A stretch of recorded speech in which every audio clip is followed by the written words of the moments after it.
Get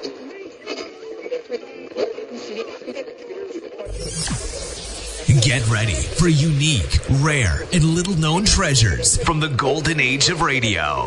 You're listening to The Amazing World of Radio with Adam Graham. Welcome to The Amazing World of Radio from Boise, Idaho. This is your host, Adam Graham. If you have a comment, email it to me, box13@greatdetectives.net. Well, we're back with another Paul Frees episode, and this time we have an episode of The Player for you, and the title is It's All in the Deal. It was the height of the resort season in Palm Island. Weasel Everett sat in deep thought on one of the expensive divans in the spacious Park Lane lobby. Almost ruefully, he studied his fingertips, the realization that it had been too long a time between manicures, being especially painful, the one who is always so fastidious about such things. He looked at his shoes, sparkling with a new shine, but still bearing the unmistakable signs of wear. They were good shoes, he thought, but badly in need of replacement. All in all, the world had lost its rosy glow, he speculated. No glamour in such a state of affairs, but as Weasel himself had so often put it, it's all in the deal. He sighed and stood up at the approach of a short, slight gentleman, prominent in a black-checked white linen jacket. Morning, Slip. Morning, Weasel. What do you say to a nice stroll on the boardwalk before breakfast? Breakfast? Listen, boss, you kidding? Slip, my boy, one thing you'll find is that Weasel Everett never kids about food. I got $1 and a sales tax to go with it, and that should buy orange juice and pancakes for the both of us at the nearest hamburger emporium. Come on, let's blow.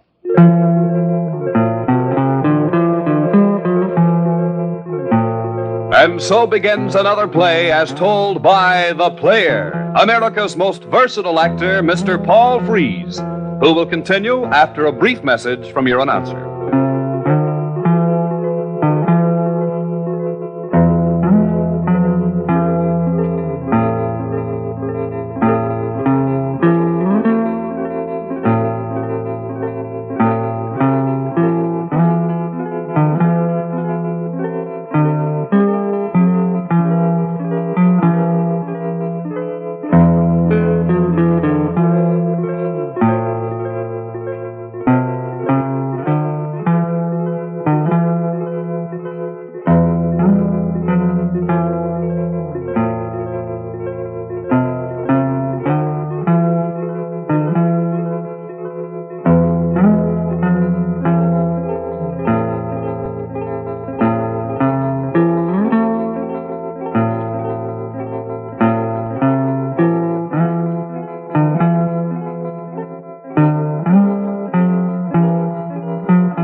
And here is your star, the player, Mr. Paul Frees.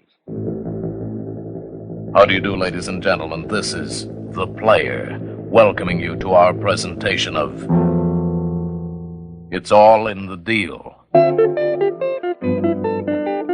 Weasel Everett and Slip Franklin strolled down the long promenade to the small open-air sandwich stand. Minutes later, with full stomachs, both of them were in much better spirits. Weasel took a deep breath of the stimulating sea breeze before he spoke. Well, Slip, my boy, things could be much worse. This morning I was feeling very sorry for myself. And you know, now I regret it very much. I don't know, boss. This scuffing business for Harry Crane and his club casino just ain't paying off. We get patrons for the club casino, the patrons get clipped, and we get clipped too at $5 a head. I think you're probably right about finding some more remunerative enterprise than doing contact work for Harry Crane at $5 a head. This afternoon, I'm going to the races as the guest of one Jacob Winterbottom. He's a writer. Hey, them writers make big dough, don't they? And, you and him are going to the races? I am accompanying him as his guest. Now, depending on the way things go, I plan to put the genteel touch on Mr. Winterbottom for a sawbuck or a double sawbuck, and if I should get lucky and wind up with a small bankroll, We could get out of the financial clutches of Mr. Harry Crane and start freelancing again. In the meantime, we at least have our hotel room paid up for a week in advance, and so we're not so bad off. Yeah, that's right, boss. Things is bound to take a turn in the upwards. Yeah. Well, here we are, Slip. I'll be back from the races about 6 o'clock. Weasel Everett turned away from the doorway of the Park Lane Hotel in the direction of the Cafe Plaza for his appointment with Jacob Winterbottom, the writer. It was early that evening when Weasel returned to the room at the Park Lane Hotel. He opened the door to find Slip Franklin sitting on the bed playing solitaire. Slip dropped the cards in his hands in surprise as Weasel walked into the room. Hey, boss, you look wonderful. You've been, reconditioned. Refurbished is the word, Slip, my boy. A new jacket, new shoes, a shave, a manicure. Yeah, they will do it every time. Well, what happened, boss? Nothing less than a stroke of good fortune arrived in the person of Jacob Winterbottom. We went to the races. Mr. Winterbottom accepted without question the fact that I'd forgotten my billfold. He loaned me a nominal sum, which I proceeded to run into 6 winner and a tidy bankroll of, catch this, $947. Weasel Everett reached a hand into a pocket to produce irrefutable evidence. But, as the saying goes, this is only the beginning, Slip. Only the beginning. I've discovered Mr. Winterbottom to be a gambling gentleman, and I've induced him to join us in a friendly game of poker tonight. Hey, boss, now you're speaking my language. That's precisely what I had in mind, Slip. And after giving it considerable thought, I've decided that long about 12 o'clock you shall deal Mr. Winterbottom your own masterpiece, the Missouri Liz. Slip Franklin beamed. The Missouri Liz? Hey, there's nothing I love to deal better. Gee, thanks, boss. Yeah, we will give Mr. Winterbottom the usual build-up. Perhaps the first 8 or 10 pots just to whet his appetite. And then, wham, you deal the Missouri Liz. There's only one thing about this that bothers me, boss. Mr. Winterbottom comes through in a clutch for us today at the races when things is really at low ebb. You know, it seems a little bit underhanded to put the burn on him in a poker game. Nah, Slip, you're taking a wrong viewpoint. Mr. Winterbottom is very much in the fact. Why, today at the races, he showed me an advance check for $1,500 on a series he's writing for a magazine. So pray have no qualms of conscience. Mr. Winterbottom is a nice guy, and I'm sure he can afford to share a part of that which the fates and fortune have so generously bestowed upon him. Yeah, you're right, boss. It's sort of like donating it to charity that, or something. I mean, when he gives us, part of it. Exactly. Now, let's get down to dinner. Weasel and Slip hurried through their first real dinner in a long time in order to get back to the room before Mr. Winterbottom arrived. It was nearly 9 o'clock before they heard a knock on the door. Well, good evening, Mr. Winterbottom. Come right in. Good evening, Mr. Everett. Mr. Winterbottom, I would like to have you meet a casual good friend of mine, Mr. Franklin. The pleasure's all mine, Mr. Winterbottom, I assure you. All mine. Yes, I'm very glad to know you, Mr. Franklin. Well, are there just the 3 of us in a poker mine tonight? Yeah, we ransacked the place for more poker players, but I'm afraid they spent all their loot at the races today. All except you and me, Everett. I think after today we ought to move right out there. Yeah, I agree with you. Well, what do you say, gentlemen? Shall we get started? The 3 men sat down at the table, Mr. Winterbottom in between Weasel and Slip. Weasel rolled up his sleeves and loosened his collar. What limit do you suggest, Mr. Winterbottom? Well, let's make it a $2 limit. That way no one can get hurt very badly. Weasel and Slip nodded agreement, and the big game started. The first 6 or 7 pots turned unerringly in the direction of Mr. Winterbottom's side of the table as Slip warmed to his work to perfection. Both Slip and Weasel noticed how pleased the man between them was, and both took his good-natured kidding with a grin. When Mr. Winterbottom suggested a 12 o'clock limit on the game, it was almost time to cash in the chips. Slip prepared to deal the coup d'etat, the Missouri Liz. By mutual agreement, it was decided to raise the ante to $5 on the last pot. With the trained hands of the master, Slip ruffled the cards. Then after Weasel's cut, he began to deal. 5 cards around, draw poker. To Mr. Winterbottom went 4 aces and another card. To Weasel, the 8, 9, 10, and jack of clubs, an open straight flush, which he would have to fill. On the top of the deck, the next 2 cards were the 7 of clubs and the queen of clubs.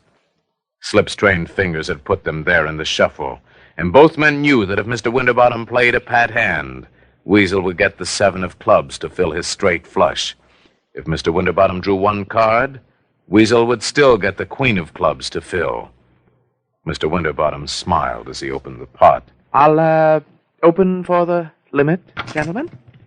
Weasel looked thoughtfully at his cards before he spoke. Well, Mr. Winterbottom, I'm afraid I'll just have to raise that. Slip dropped out, and the raising went back and forth until the center of the table was covered with chips and the last raise had been called. Slip called for the cards. Well, gentlemen, how many cards will it be? I, believe I'll take 2 cards, please. 2 cards? Yes. 2 cards, please. Slip's hand trembled as he dealt the 2 cards. Weasel got very sick very suddenly. He turned a suspicious eye on Slip as Mr. Winterbottom bet. I'm forced to bet the limit. $5. I can't call you. I didn't fill. Mr. Winterbottom triumphantly laid down 3 aces. Weasel's hand reached for the discards to reveal the 4th ace as Mr. Winterbottom began to stack his chips. But, Mr. Winterbottom, you discarded an ace. What kind of poker playing is that? Well, according to my last article, the one I showed you the advance check on, it's the only kind of poker to play when you get a hand like this one. You see, the article was written about card shops. I called it, It's All in the Deal.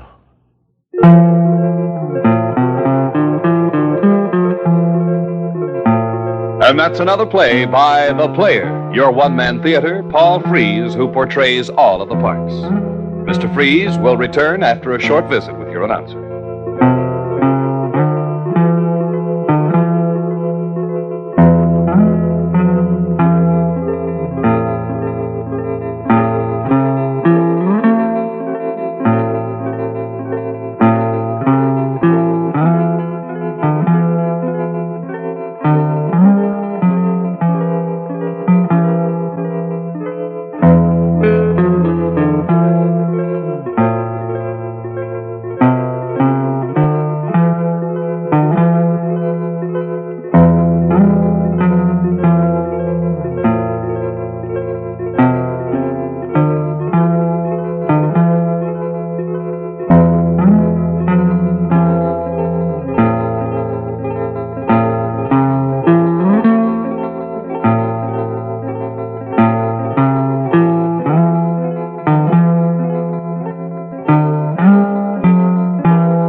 It's All in the Deal was written by Rich Hall and produced by Sam Kerner with music composed and performed by Rami Idris. Special effects by Fred Cole.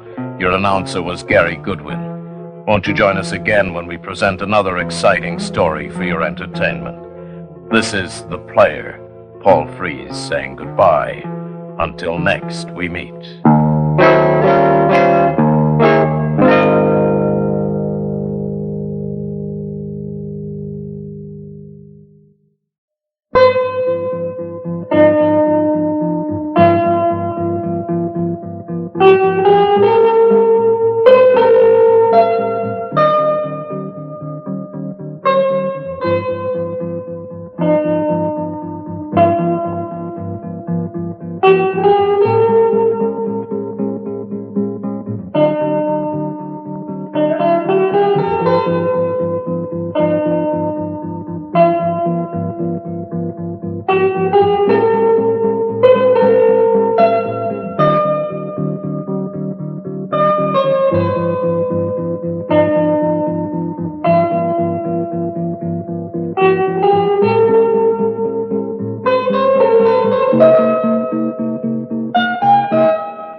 Welcome back. Well, a good story where these two card sharps learned what happened if someone gets wise to their schemes. And I love the way that the writer foiled their efforts. And I think every writer out there who might be listening to this episode let out a little bit of cynical laughter at the con men's idea that writers make a lot of money. Although this one seemed to be doing pretty well in the magazine feature writing. Again, this is one of those really kind of basic but well done stories. Not particularly high stakes. The writer walks away with a few $100 of their money, and they have to find another way to get out from under the guy that they've been saddled with working for. Well, now we have listener comments and feedback, and